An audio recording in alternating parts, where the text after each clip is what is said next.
Ah, merci de votre service.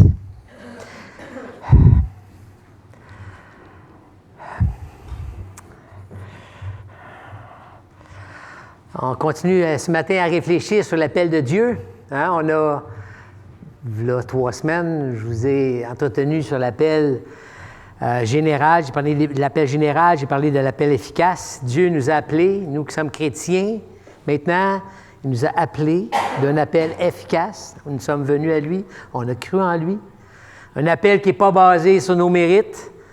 Un appel efficace selon sa grâce souveraine. Un appel qui nous aide et qui nous encourage à rester humbles, à considérer les autres égaux, à se servir les uns les autres. Et aujourd'hui, on voit l'appel de Dieu pour l'humanité. Des fois, je vais parler de l'appel de Dieu pour l'humain, pour l'homme. Des fois, je vais parler de l'appel pour l'homme, mais c'est l'homme masculin. En français, on n'a pas le mot juste...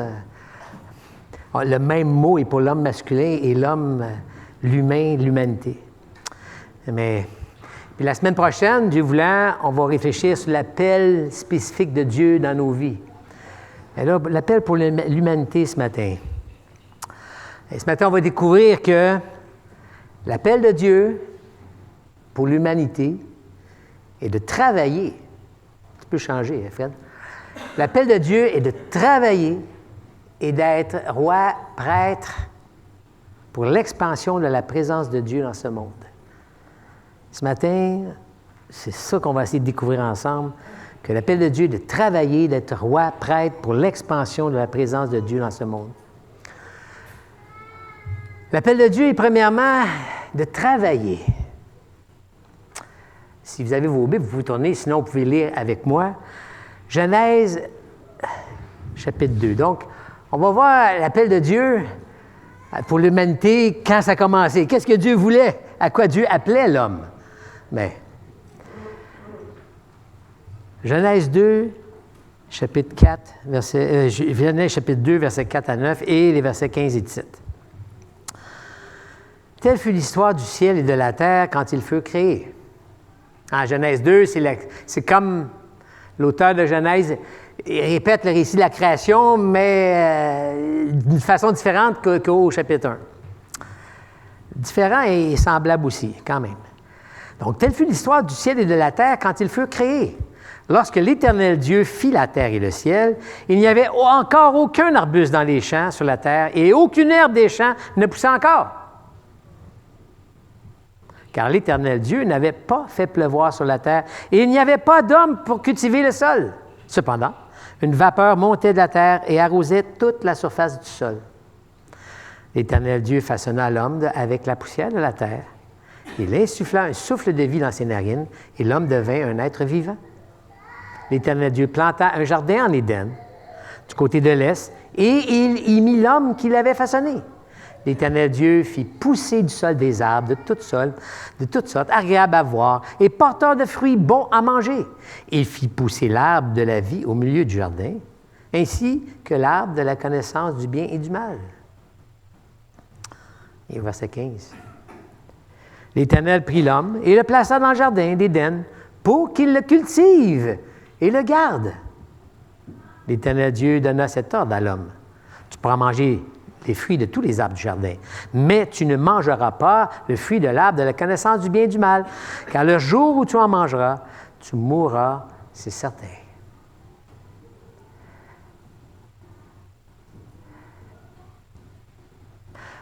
Ce passage, en tout cas, il y a plusieurs. Genèse 1 et Genèse 2, Jean-Philippe, il est là. Lorsque j'étudiais ça, lorsque je regardais ça, je disais au secours. Ça vaut la peine que vous lisiez souvent Genèse 1 et Genèse 2. C'est le début des Écritures, mais ça nous lance, c'est plein de messages qui se continuent dans toutes les Écritures et qui culminent à la fin dans la gloire de Dieu, Jésus-Christ qui revient.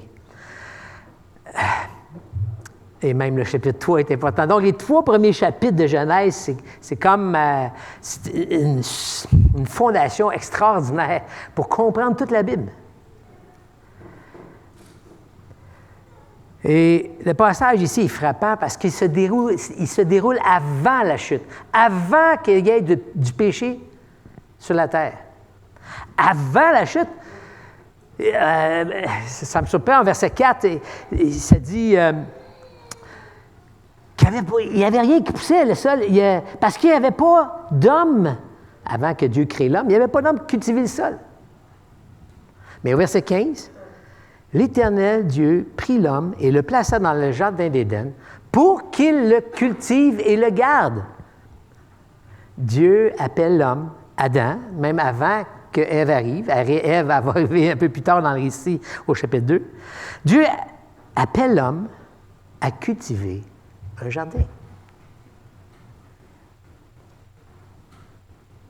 Dieu appelle l'homme à cultiver. Et ça, cultiver, c'est en lien avec le travail qu'Adam devait faire là où il était. Et ce même mot, le mot qui est utilisé ici pour cultiver, dans d'autres contextes, on va le traduire par travailler ou servir. Adam est appelé à travailler. L'homme a été créé pour travailler. Il ne fallait pas que je vous dise ça ce matin, hein? On est avant la chute. L'homme a été créé pour travailler. Des fois, on a l'image d'Adam qui est dans le jardin, tout est beau, les arbres. Il se promène, prend un fruit. Bon, Ève a été créée à un moment donné. Il prend un fruit, il le donne à son épouse. Ils sont heureux dans le jardin, ça danse, ça se promène. Mais la réalité, c'est pas ça. Oui, Adam devait se promener comme ça dans le jardin, jouir des fruits, c'est marqué. Mais Adam devait travailler, il devait cultiver. Il y avait quelque chose à faire. Il avait un travail. Et Adam a commencé à entretenir le jardin. Mais Dieu avait en vue des projets plus étendus. Et ça, on lit ça au chapitre 1, dans Genèse. Dieu, pour Adam, avait des buts, en vue des projets plus étendus. Il ne voulait pas qu'Adam fasse juste cultiver le jardin là. Il voulait qu'Adam travaille, mais aussi, il voulait qu'Adam soit roi. Dans Genèse 1, versets 26 à 28, on lit. Puis Dieu dit, « Faisons l'homme à notre image, à notre ressemblance, qu'il domine sur les poissons de la mer, sur les oiseaux du ciel, sur le bétail, sur toute la terre, sur tous les reptiles qui rampent sur la terre. » Dieu créera l'homme à son image, il le créa à l'image de Dieu, il créa l'homme et la femme. Dieu les bénit et il leur dit, « Reproduisez-vous, devenez nombreux, remplissez la terre, soumettez-la, dominez sur les poissons de la mer, sur les oiseaux du ciel, sur tout animal qui se déplace sur la terre. » L'homme n'avait pas seulement à rester dans le jardin. Si on combine Genèse 1 et 2, l'homme ne devait pas seulement rester dans le jardin où Dieu l'avait placé. Il devait se multiplier, avoir des enfants, remplir toute la terre et la soumettre. Dominer sur tout, faire l'œuvre d'un roi. En tant que seul être créé à l'image et à la ressemblance de Dieu. Parce que dans Genèse 1, on ne l'a pas lu, on ne peut pas tout lire, Genèse 1 et 2, mais on voit que l'homme et la femme ont été créés à l'image et à la ressemblance de Dieu. C'est la seule créature qui a été créée comme ça.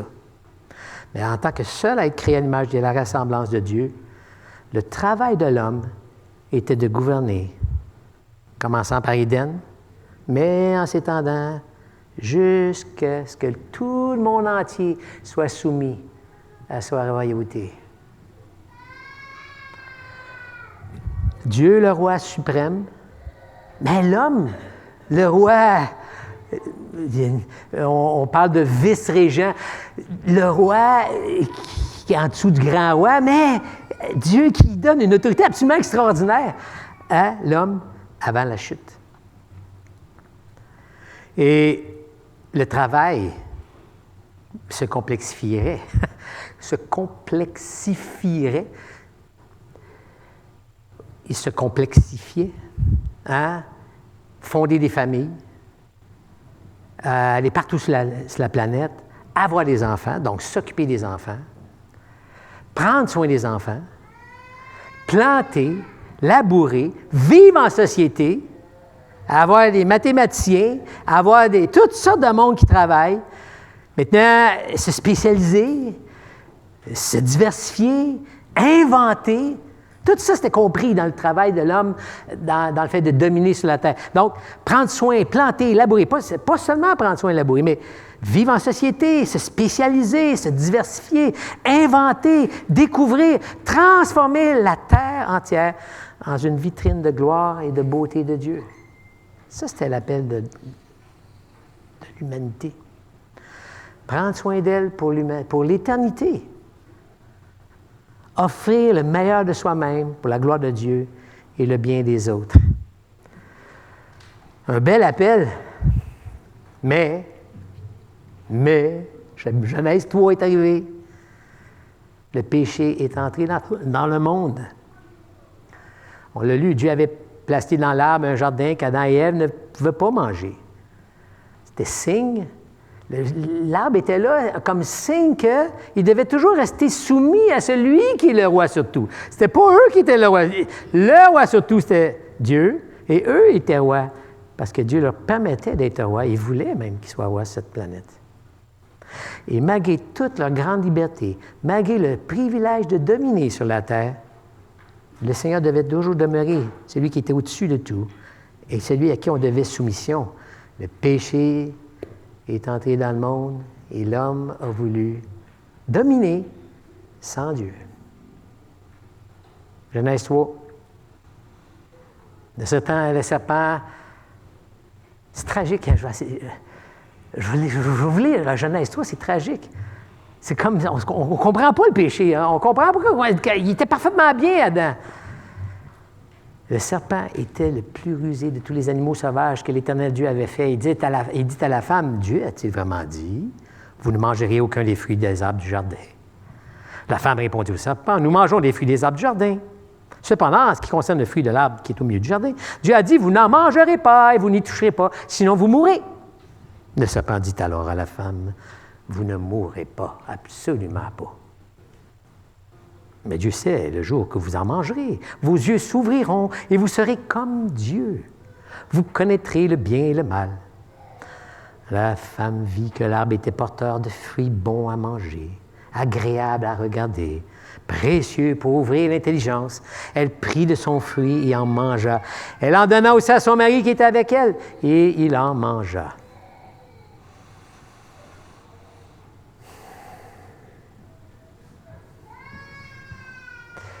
Et au verset 17, il dit à l'homme, ça c'est Dieu qui dit à l'homme, puisque tu as écouté ta femme et que tu as mangé du fruit au sujet duquel je t'avais donné cet ordre, tu n'en mangeras pas, le sol est maudit à cause de toi. C'est avec peine que tu en tireras de la nourriture tous les jours de ta vie. Il te produira des ronces, des chardons, tu mangeras de l'herbe des champs. C'est à la sueur de ton visage que tu mangeras du pain, et ce, jusqu'à ce que tu retournes à la terre, puisque c'est d'elle que tu as été tiré. Oui, tu es poussière, tu retourneras à la poussière.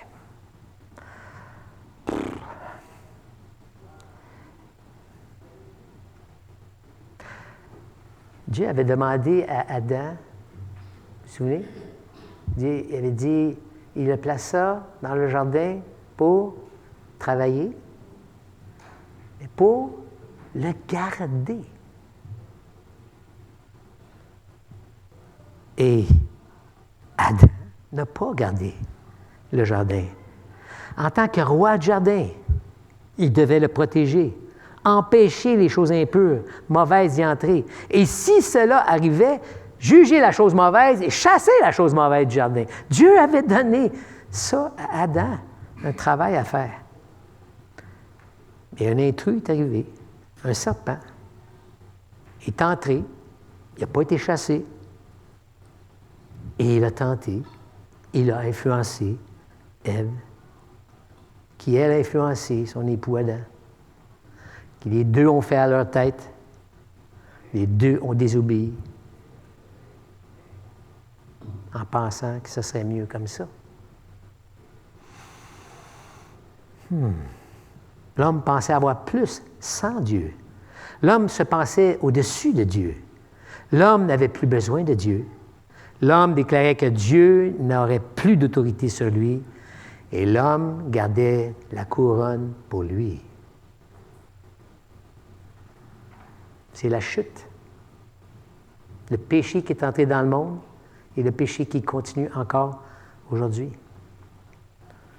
Et on voit les conséquences, hein? Fin de la communion avec Dieu. Fin des bonnes relations avec les autres. Avec son épouse, mais aussi avec les autres. Mort spirituelle, mort physique, travail maudit. Le travail qui a perdu de son lustre, le travail qui perd de sa dignité, le travail rendu difficile. Aujourd'hui, le monde voit comme le travail, à cause que le péché est entré dans le monde voit le travail comme un mal nécessaire. Il voit le travail comme quelque chose qui est opposé au loisir ou au bon temps. On travaille pour vivre.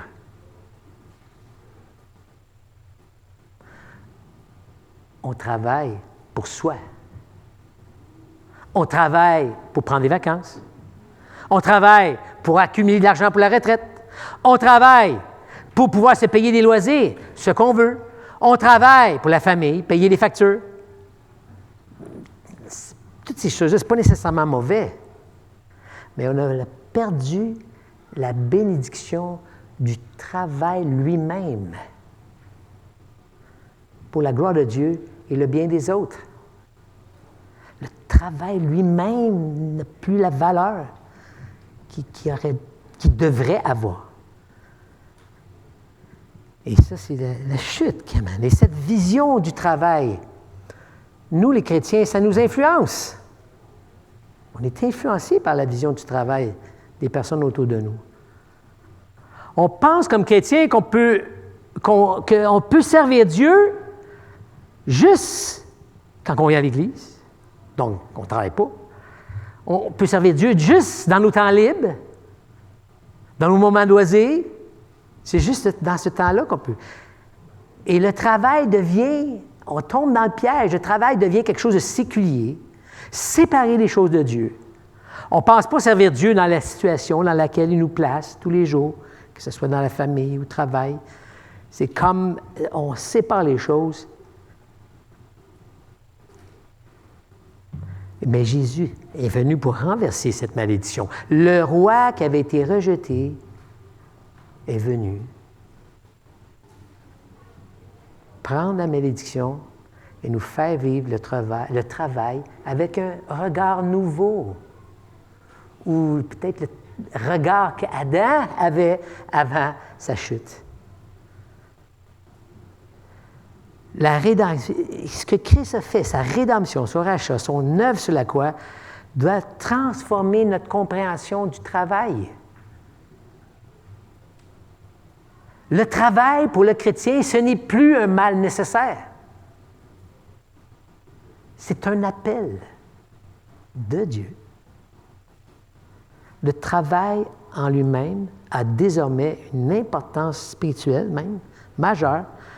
Pourquoi? C'est une occasion que Dieu se glorifie. Le travail pour le chrétien, ça peut être difficile, ardu ou futile, insignifiant. Ranger des canettes sur une tablette.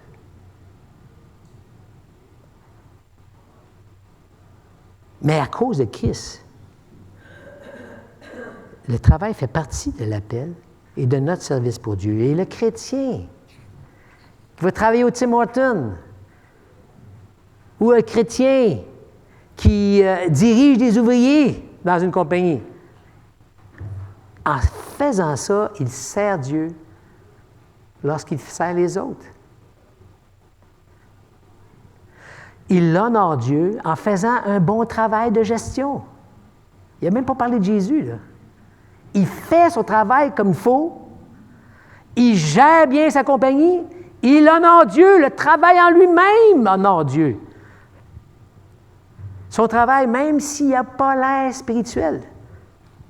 C'est sûr, à condition que le travail ne soit pas contre Dieu, ne soit pas contre la loi de Dieu, puis ne fasse pas de tort à son prochain, là. Mais le travail, même s'il n'a pas l'air très spirituel, en lui-même, il est une gloire aux yeux de Dieu. le chrétien va essayer de découvrir, de mettre en place des moyens pour rendre son travail plus gratifiant, plaisant, utile aux autres et lui-même. Le travail, est-ce que vous pouvez croire que pour le chrétien, ça doit être une joie? C'est pas, oh non, le travail aujourd'hui, hey! Non! C'est une joie pour le chrétien.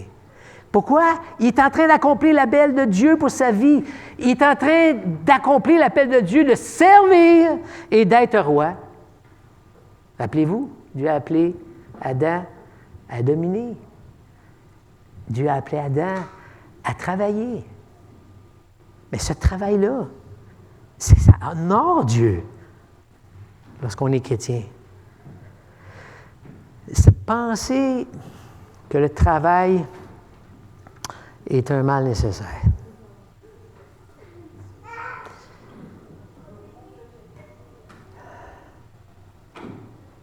Le travail, c'est pas seulement gagner sa vie puis se payer une retraite dorée. C'est vivre le moment présent du travail à la gloire de Dieu. La pensée que le travail, c'est un mal nécessaire ou que le travail, c'est pour moi, c'est tellement insidieux. On est influencé. Je suis influencé par la pensée de ce monde par rapport au travail. La retraite arrive. Tu vas enfin pouvoir penser à toi. Ah, ça, c'est presque Satan dans le jardin. C'est presque le serpent dans le jardin qui dit ça. Hey, tu vas avoir du temps pour penser à toi. C'est pas biblique. C'est vrai qu'on va avoir du temps, plus de temps libre à la retraite. Je suis à la retraite. Mais j'ai l'impression de travailler plus autant qu'avant. Mais on va avoir plus de temps pour veiller à grandir pour notre service, pour Dieu, là où il nous place. Pas pour se payer des voyages puis des vacances, puis à rien faire. C'est pas ça à quoi Dieu nous appelle. Jusqu'à temps qu'on meure, bien-aimés. C'est un mensonge de penser qu'à la retraite, vous voulez la couler douce, puis vous faites ce que vous voulez. Non! On fait toujours ce que Dieu veut. On travaille pour lui encore. On a peut-être plus de temps dans l'Église. Peut-être on a moins d'énergie, c'est sûr. On peut prier davantage. Donc, si Dieu nous permet une retraite, et ici en Amérique, Dieu nous permet des retraites merveilleuses. Moi, il m'a permis d'avoir une retraite à 55 ans.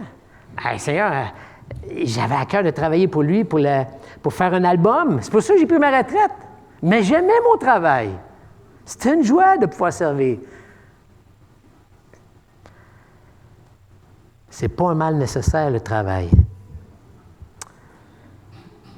On veut que le travail reprenne sa dignité. Je vous laisse quelques idées pratiques que suggère un théologien qui est nommé Bob Thune. Alors, ça ressemble à ça.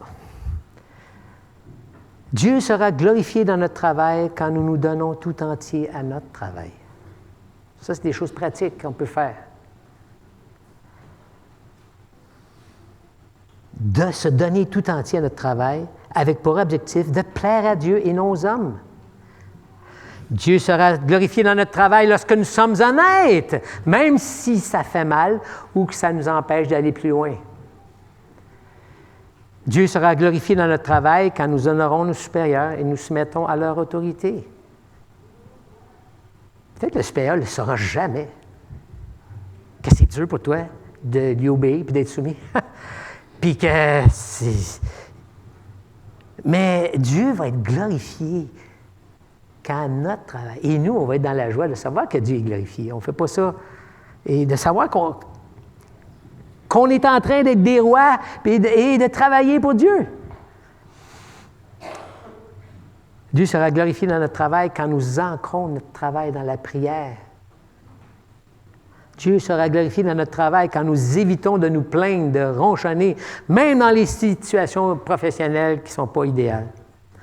Dieu sera glorifié dans notre travail quand nous refusons de faire du travail et de l'argent nos idoles. Dieu sera glorifié dans notre travail quand nous donnons avec générosité. Dieu sera glorifié dans notre travail quand nous lui faisons confiance pour nous donner ce dont nous avons besoin au quotidien.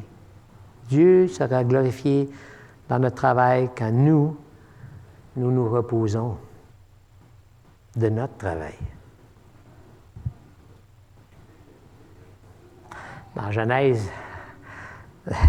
au début du chapitre 2, il parle du sabbat. On n'a pas le temps d'en parler. Il y a plein de choses. Mais c'est aussi un appel que Dieu nous donne de se reposer. Pas de travailler tout le temps.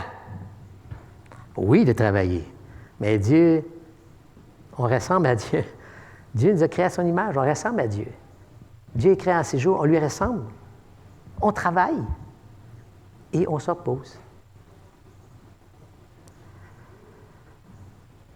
L'appel de Dieu de travailler, d'être roi, prêtre pour l'expansion de sa présence dans ce monde. L'appel de Dieu d'être un prêtre, un sacrificateur. Dieu nous appelle à faire des sacrifices, de tuer, non, de tuer des bêtes, non, mais d'être un prêtre, oui. Le péché, comment ça se fait qu'on peut parler d'Adam comme prêtre? Le péché n'est pas entré encore dans le monde. Adam, non, il me semble. Comment je vois ça dans ce texte-là de Genèse? C'est plein d'indices nous indiquent que le lieu du jardin, le jardin d'Éden, c'est comme un temple.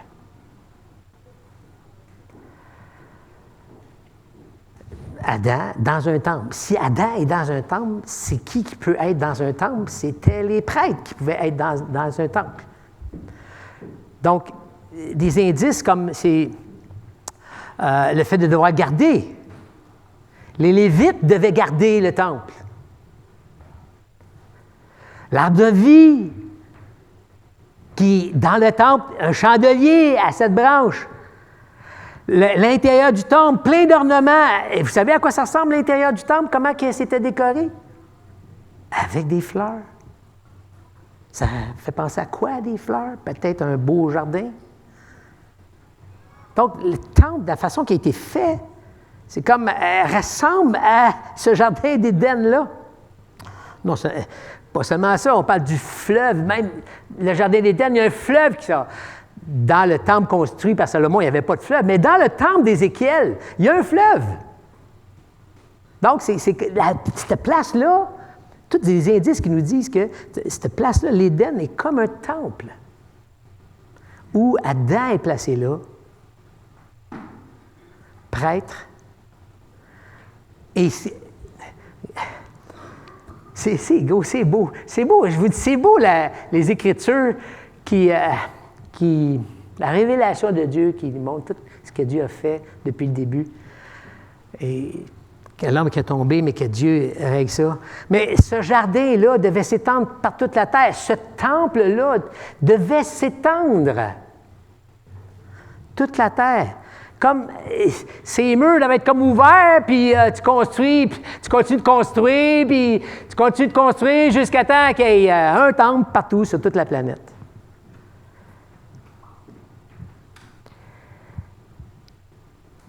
La présence de Dieu n'était pas limitée à Éden. Elle devait remplir toute la terre. Quand Dieu appelle l'homme à se multiplier, à remplir la terre, ce n'était pas remplir la terre de personnes. Oui. Oui. Aujourd'hui, la terre est remplie.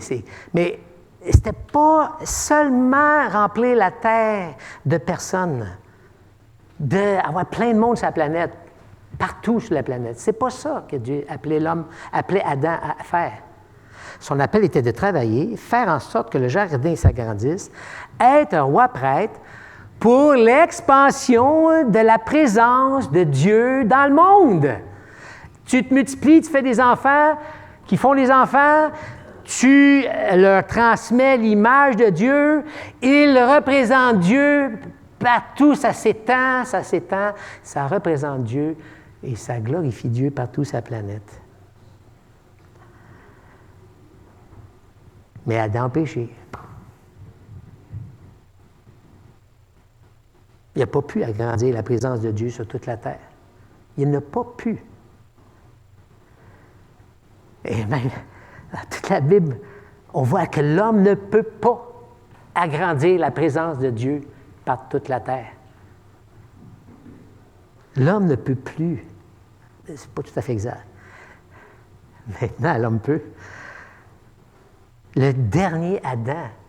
Jésus-Christ est appelé Adam. Non, c'est pas le nom de Jésus. Le dernier Adam, Jésus-Christ, lui, le roi prêtre, parfait, lui l'accomplit. Lui a parfaitement lui. Lui a agrandi les limites du temple à toute la création. Lui est en train de bâtir son temple, son Église, de la faire grandir. En lui, en Jésus-Christ, on retrouve notre premier appel d'être roi prêtre. On ne pouvait pas, mais en Jésus-Christ, on retrouve. Et c'est quoi cet appel-là? Apocalypse 5. Quand il eut pris le livre, les 4 êtres vivants et les 24 anciens se prosternèrent devant l'agneau. Chacun tenait une harpe et des cours d'or remplis de parfums qui sont les prières des saints. Ils chantaient un cantique nouveau en disant « Tu es digne de prendre le livre et d'en ouvrir les sceaux, car tu as été offert en sacrifice et tu as racheté pour Dieu par ton sang des hommes de toute tribu, de toute langue, de tout peuple, de toute nation. Et tu as fait d'eux des rois et des prêtres pour notre Dieu, et ils régneront sur la terre. » L'œuvre de Jésus-Christ répare la gaffe d'Adam. L'homme, maintenant, est un roi, est un prêtre pour son Dieu. L'homme qui a cru en Jésus-Christ, l'homme qui a donné sa vie. L'homme, comme le texte dit, qui a été racheté pour Dieu par le sang de Jésus. Tu as fait d'eux des rois et des prêtres pour notre Dieu. L'œuvre de Jésus-Christ, lui qui a racheté pour Dieu par son sang des hommes de partout, qui continue à le faire. Jésus-Christ nous permet de retrouver notre appel comme nouvelle humanité. Il nous rachète pour Dieu. C'est tellement vite. On pense à tellement de passages. Je pense, là, je vous dis ça, mais on dit quand Jésus-Christ est mort pour nous, on est une nouvelle création, mais en réalité, on dit une nouvelle créature. Non, on est une nouvelle création. Et dans cette nouvelle création-là, en Jésus-Christ, notre appel, c'est de régner et de travailler, de régner, d'être prêtre. Il nous rachète pour ça. Il a payé pour ça. Hein? Être prêtre. L'appel de Dieu pour nous est de travailler, d'être roi prêtre pour l'expansion de la présence de Dieu dans ce monde. Et comme prêtre, c'est quoi notre mission comme prêtre? Arrêtez, on est comme Adam, un prêtre. Mais Adam n'avait pas à faire des sacrifices sanglants. Le péché n'était pas là. Nous, on n'a pas à faire des sacrifices sanglants. Jésus-Christ a déjà fait ce sacrifice-là. Mais pourtant, on est appelés des prêtres. C'est quoi être prêtre pour nous? Bien, Pierre le dit, il y a plein de textes dans le Nouveau Testament qui parlent de la prêtrise des croyants. Il dit, comme prêtre, dans 1 Pierre, chapitre 2, versets 4 et 9, 4 à 5 et verset 9. « Approchez-vous de Christ, la pierre vivante rejetée par les hommes, mais choisie et précieuse devant Dieu. Et vous-même, en tant que pierre vivante, laissez-vous édifier pour former une maison spirituelle. » La maison spirituelle, ça se peut-tu, le temple qui grossit? Ben oui, c'est ça que Jésus-Christ permet pour que ça aille partout. Former une maison spirituelle, un groupe de prêtres saints afin d'offrir des sacrifices spirituels que Dieu peut accepter par Jésus-Christ. Verset 9,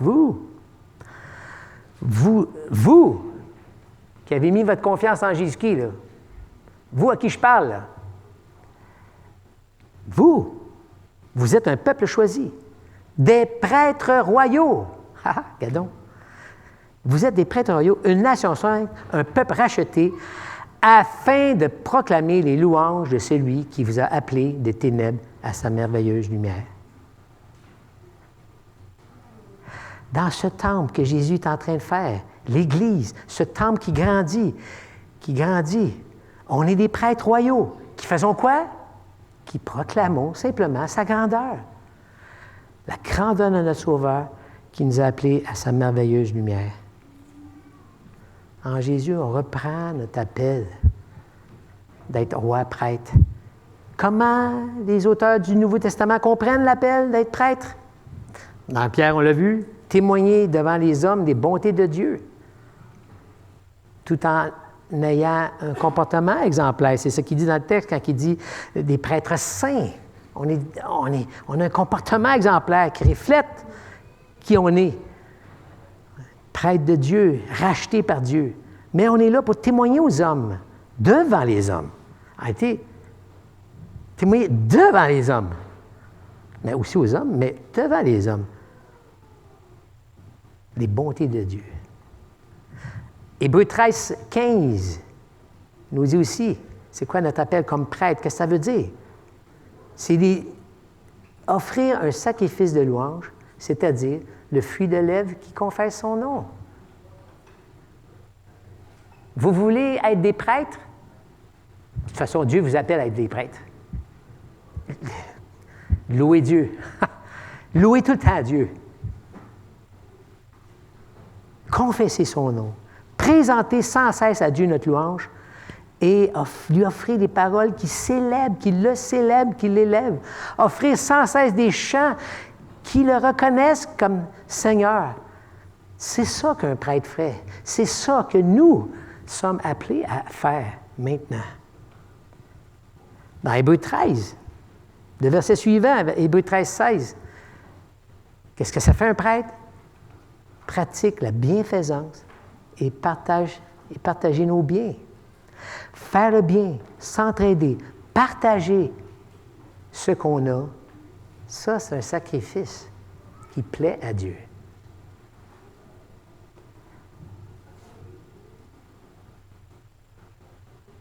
Donner son offrande, donner son argent, un sacrifice. On est des prêtres. Dans Romains 12, 1, on est des prêtres. Offrir nos corps comme un sacrifice vivant. Un prêtre, vous savez ce que ça fait un prêtre? Ça donne sa vie à Jésus. Ça donne sa vie pour le bien des autres. Ça fait l'appel, exactement l'appel. Travailler pour le bien, l'appel à l'humanité, travailler pour le bien. Nous sommes appelés à travailler à des rois prêtres pour l'expansion de la présence de Dieu dans ce monde. Adam a failli, mais Jésus, qui est le nouvel Adam, lui, l'a parfaitement accompli. En lui, on réussit notre appel.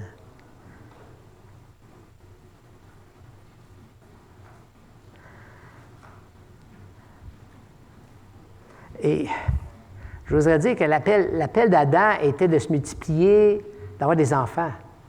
Mais aujourd'hui, pour faire cet appel-là, on n'a pas nécessairement besoin d'avoir des enfants. Mais si on a des enfants, Dieu nous appelle à en prendre soin, mais non seulement ça, à faire tout dans notre pouvoir pour qu'ils rentrent dans le royaume de Dieu, qu'ils soient de ces pierres vivantes. C'est notre premier appel. Alors, je pense qu'on va en parler la semaine prochaine. Mais on n'a pas besoin d'avoir des enfants pour faire l'appel de Dieu. Hein? On est des prêtres, on est des rois. Et on parle de Jésus, on célèbre ce qu'il a fait pour nous, on l'élève lui, et ça, c'est bon pour tous les chrétiens. Attachons-nous à Jésus. C'est lui qui nous permet. Attachons-nous. Allons puiser la force pour notre appel. Approchons-nous de lui. Dépendons de Jésus. Faisons-lui confiance. Remplissons-nous de sa parole. On veut être des bons rois prêtres. Paulo nous a encouragés la semaine passée à prier. Soyons dépendants. On est dépendants de lui pour être des bons rois prêtres, pour que l'expansion de la présence de Dieu dans ce monde. L'appel de Dieu pour nous, de travailler. Être content de travailler jusqu'à ce qu'on meure. Pensez-vous qu'on va travailler au ciel? Oui.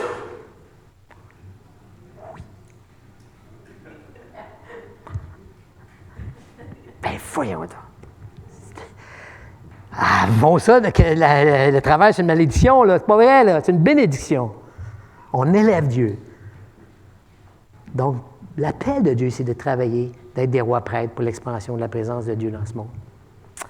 Sadak?